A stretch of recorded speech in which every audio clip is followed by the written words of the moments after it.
Well, I have a solution for a problem that has dogged me for years, and that is when you have a tube with caulking and it's not fully used up and it's dried out at the top, how to get the rest of the tube out.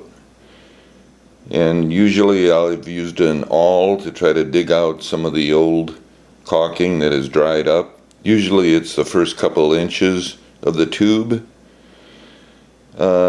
If that doesn't work by digging it out with the awl, I've tried to cut a piece of the snout out and try to dig the rest of it out with an awl.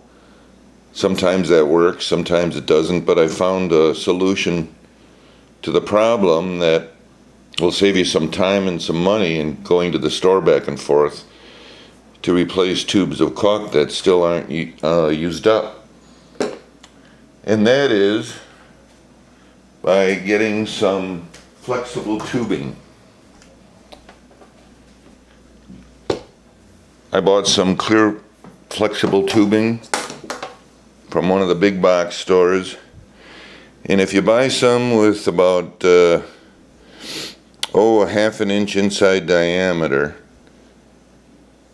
you can cut it up into 2, 3, 4-inch lengths, and when you're done using your tube of caulk and there's still some left inside, you can place this tube on top of the caulk and squirt out about 2 or 3 inches of caulk into the flexible tubing.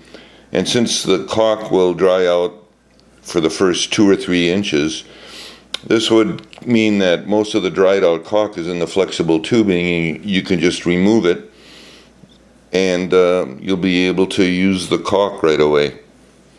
I found this useful so that I've put it on almost all of my tubes of caulk so I don't waste any. And it seems to work pretty well for me, and hopefully it'll work for you and save you some money in being able to use up all the caulk in your tubes. I've used it for construction adhesive, silicone, all sorts of caulking.